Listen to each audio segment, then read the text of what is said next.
ընտրություններից առաջ Հայաստանի Հանրապետությունում ուզուրպացիա է տեղի ունենում բոլոր ինստիտուտների, բոլոր մարմինների։ Հայաստանը 25 տարի է Եվրոպայի խորհրդի անդամ է։ Եվրոպայի խորհրդին չի մասնա մարդու իրավունքների, ժողովրդավարության, իրավունքի գերակայության։ Ինչ է մնացել այդ արժեքներից, ինչ օրենք գցե այս երկիրը, ինչ են արել։ Չի կարելի զեկույցում գրել, որ լարվածություն կա պետության առաջնորդի եւ եկեղեցու միջև։ Ադրբեջանը, եթե ուզում է խաղաղության պայմանագիր ստորագրի, պետք է ստորագրի առանց ռեֆերենդում պահանջելու։ Դա կեղծ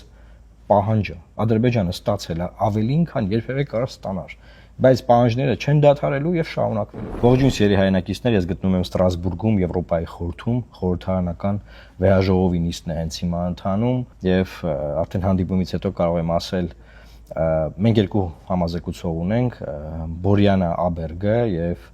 պարոն Ֆասինոն, ովքեր որ զբաղվում են Հայաստանի ժողովրդավարության, մարդու իրավունքների եւ մնացած խնդիրներով, որոնք որ մենք ունենք, այսինքն հետևում է մոնիտորինգի հանձնաժողովը այս մարդկանց միջոցով եւ այս մարդիկ զեկույցներ են կազմում Հայաստանի վերաբերյալ, թե ինչ է կատարվում։ Նախ, ամենաառաջինը, ես նրանց իրազեկեցի, որ չի կարելի զեկույցում գրել, որ լարվածություն կա պետության առաջնորդի եւ եկեղեցու միջև, ինչ է նշանակում միջև բիդվին բառը, որ օգտագործում են իրենք, սա նշանակում է, որ այսինքն դրանք հավասար մարմիններ են, հա, հավասարության նշան է դրված եւ իրար հետ ինչ որ կռիվ են մղում։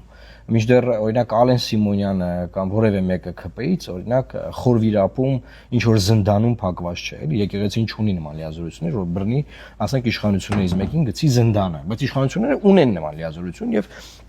հոգեվորականները, սրբազանները այսօր զնդանված են, KGB-ի բանտերում են կամ հիվանդանոցում կամ KGB-ի բանտում առողջական պայմաններով հիվանդանոցում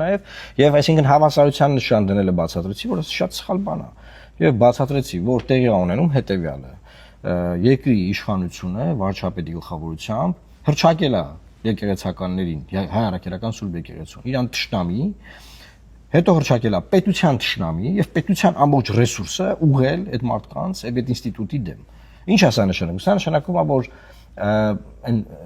էլի եմ ասել սրա մասին ոդկասթում, որ բան է էլի ցանկացած դիկտատոր իր ընդդիմախոսներին ասում է պետության թշնամիներն ու պետության ռեսուրսը ուղղում այս մարդկանց դեմ։ Նույն բանը բացատրում տեղի ունենում Հայաստանի Հանրապետությունում։ Ինչ են կանում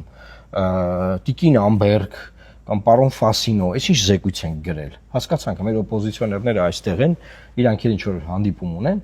բայց այդ զեկույցը չպետք է նման ձևով լույս տեսնել։ Այդքան քաղբանտարկյալներ Հայաստանում։ Բոլորը գիտեն ինչքան վատ հարաբերություններ եմ ես ունեցել բանի Իմենիմնի ոդկասթը վարող Նարեկ Սամսոնյանի հետ։ Եթերները ովքեր նայել են գիտեն։ Բայց այստեղ ես մարդու իրավունքների հարց եմ բարձրացնում, ժողովրդավարության հարց եմ բարձրացնում։ Այսինքն ինձ համար բան չկա ում հետ լավ հարաբերություններ, ում հետ վատ հարաբերություններ ունեմ, եւ Հայաստանում գտնվող բոլոր քաղբանտարկյալների հարցերով, բոլոր, հենց հիմա որ նստած է, Սամվել Կարապետյան, Միքայել Սրբազան, Բագրատ Սրբազան եւ նրա հետ բանտարկված բազմաթիվ մարդիկ։ Այդ գործով էլ բացատրեցի, որ ասենք, եթե ձայնագրությունները կեղծված են, կեղծիկ է ձայնագրությունները, հրապարակային բացահայտվել է, որ դա կեղծիկ է։ Ինչ ենք մենք քննարկում, ինչ ենք դրել բան, ինչ որ զեկույցում գրված է, ինչ որ հոգեվորականներ հայ առաքելական եկեղեցու փորձում են իշխանությունը յուրացնել, իշխանության դեմ դավեր նյութել, անգլերենից թարգման ենք ոնց բազմաթիվ խնդիրներ, որոնք ես հիմա բարձրացրեցի, մարդիկ ուղղակի sense ապշած էին։ Ասում եմ ոնց կա, այսինքն Հայաստան չեք այցելել, ընդդիմության հետ չեք հանդիպել, իրական ՀԿ սեկտորի հետ չեք հանդիպել։ Ոնց որ նախկինում, հիշում եք Ջոն Պրեսկոտը որ գալիս էր Հայաստանի համազեկուցողը։ Վերջին հաշվով օպոզիցիան նախկինում խորհրդարանական օպոզիցիան, արտախորհրդարանական թող լինի, հա, ուրիշ ձևի էր աշխատում եւ ուրիշ իրավիճակ է։ Չի կարելի ասել, որ բան այլ այստեղ բոլորը կանխակալ են, բոլորը բանը նիկոլական են, Նիկոլի կոմից են, բան չկա նման բան։ Պետք է ուղղակի այս մարդկանց հետ աշխատել, փաստերը դնել դեմները, նենց ոնց որ ես այսօր արեցի։ Որ ընտրություններից առաջ Հայաստանի Հանրապետությունում ուզուրպացիա է տեղի ունենում բոլոր ինստիտուտների, բոլոր մարմինների։ Ստից գալիս է գոռում են Ռուսաստանի դեմ կռվում ենք,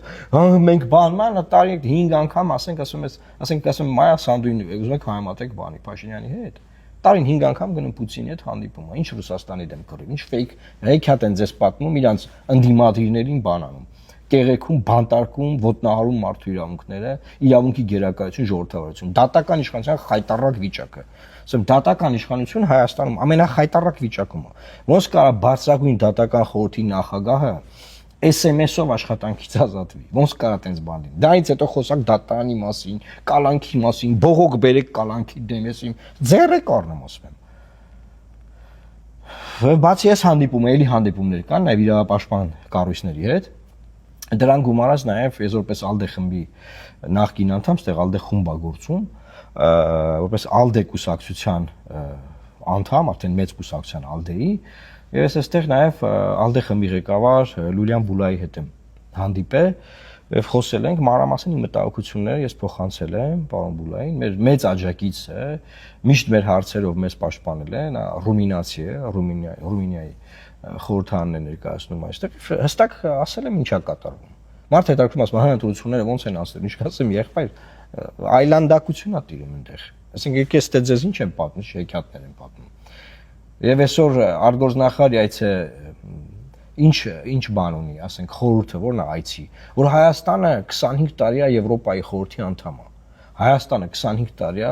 Եվրոպայի խորհրդի անդամ է։ Եվրոպայի խորհուրդը ինչի մասին է, մարդու իրավունքների, ժողովրդավարության, իրավունքի գերակայության, ինչ է մնացել այդ արժեքներից, ինչ օրենք գցել այս երկիրը, ինչ են արել։ Եվ ամենակարևորը վերջում։ Ուրեմն համազեկուցողները հետաքրքրում են, ասում են սահմանադրական հանրակրվեա խոստացել Փաշինյանը, ասեմ հետո, ում է խոստացել։ Բա հայտարարել, ասեմ լսեք։ Այդ ինչ սահմանադրական հանրակրվեա։ Բա Ադրբեջանը պահանջում է, որ ասեմ լսեք, Ադրբեջանը շատ բան, Ադրբեջանն այնքան բան է պահանջում։ Ադրբեջանը երբ որ ուղարկել է 6 կետերը խաղաղության պայմանագրի բանակցությունների, այդ ձերի պահանջ չի եղել։ Հայաստանը ինչ պահանջ կա, մի բան էլ ավել, մի բան էլ պլյուսով, ինչ ասես արել, հա, մեկ էլ եկել են ասում են, բայց բա դե սահմանադրությունը պիտի փոխի, գիտեք տղեկ ջան։ Ասեմ դուք գիտեք որ դա շատ դժվար բան է, դժվար հաղթահարելի բարիեր են դրել Հայաստանի առաջ, ասում եմ, բա իմաստը որն ասեմ որ Հայաստանը չկարողանա հաղթահարի, տարբերակ, չկարողանա հաղթահարի, ասեն, ըհը, չենք կնքում խաղաղության համաձայնագիրը, այդ խայտառակ փաստաթուղթ է, որ ես չեմ ուզում որ կնքվի, որովհետև դա Հայաստանը հաշմանդամ սարքող բան է, պետքա նոր դա նորից պետքա վերաբանակցվի, բայց պատկերացնենք ասում են, դե չենք կնքում անգամ էս եղածը, որովհետև սահմանադրությունը չեք կարողանում փոխեք, եւ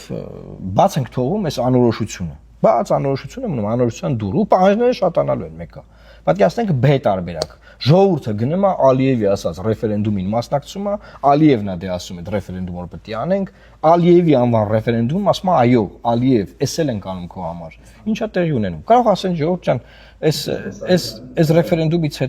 ռեֆերենդումից հետո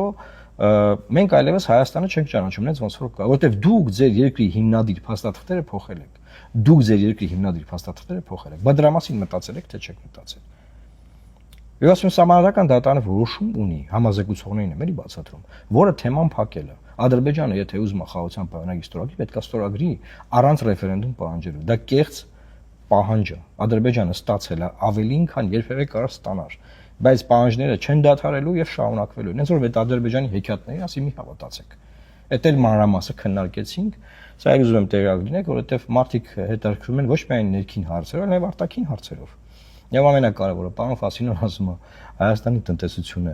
ումից է կախված, Ռուսաստանից է կախված, դե ասում եմ, հա, շատ կախվածություն կա։ Բայց ասում ոնց է Եվրոմիություն գնալու, ոնց է Եվրոմիությունը, ոնց է լինելու, բան, այդ հարցն ենք քննարկում։ Ժողովուրդ ջան, ինչ ասեմ։ Համազեկուցողները խոստացան, որ ընտրությունից առաջ կայցել են Հայաստան։ Բնականաբար ապագա զեկույցներում ես հույս ունեմ, հիմա արդեն աշխատանք կտանեմ, որ այս ամեն ինչը ներառվի, որտեղ խորհրդանական ընդդիմությունը չգիտեմ ոնց է աշխատել, որ չի ներառվել, բայց Հայաստանում մարդու իրավունքների եւ ժողովրդավարությանը պետք է հետեւել, որ կարողանանք ունենալ իրապես արժանապատիվ ժողովրդավարական ինստիտուտներ, որոնք կպաշտպանեն մեզ ներքին եւ արտաքին հարձակումներից։ Եթե ներքին ժողովրդավարություն, ներքին մեր իրավունքներն ու ազատություններն ապահովված չեղան, մնացածը ժողովուրդ ջան հեքիաթ է, ասենք Ադրբեջանի բենզին առեք լցրեք ավտոները, դա են ասել ձեզ, ուրիշ բան ես չգիտեմ ինչ ասեմ։ Այսքան տարի ես մարդու իրավունքների եւ ժողովրդավարության թեմաներով զբաղվել եմ, գիտեմ ինչ եմ ասում։ Այսինքն դու ուժեղ երկիր կսարքենք, բան իմացեք չի կարող նման բան լինել այդ խայտարակություններով, ինչ որ տեղի անեն երկրում։ Այս խայտարակությունները։ Եվ մարդիկ հստակ գիտեն, ասում են, հարձակվի եկեղեցու վրա, ասում դուք ասեք, ասում են դե ձենինքնությունն է էլի ներկայացնում եկեղեցին, այստեղ իմ գործընկերները բացում, ասում այո, մեր ինքնության բանն է, ոնց ասեմ, համախումբն է նաև էլի հայ առաքելական Սուրբ եկեղեցին։ Ասում ժողովուրդ, ասում ժողովուրդը տոտալ աջակցում է եկեղեցուն։ Ժողովուրդը տոտալ աջակցում է եկեղեցուն։ Բոլոր հարցումները դա ինչ տալիս։ Ամեն դեպքում ժողովուրդ ջան, պետքա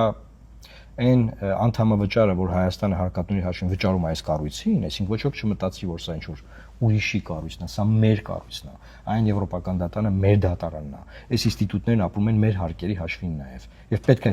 ինստիտուտները զբաղվեն մեր երկրի խնդիրներով, ոչ թե կոծկեն, ծածկեն, Ռուսաստանի դեմ պայքարի շրջանակներում աչք փակեն, բան, թույլ չենք տալու դա տեղի ունենա։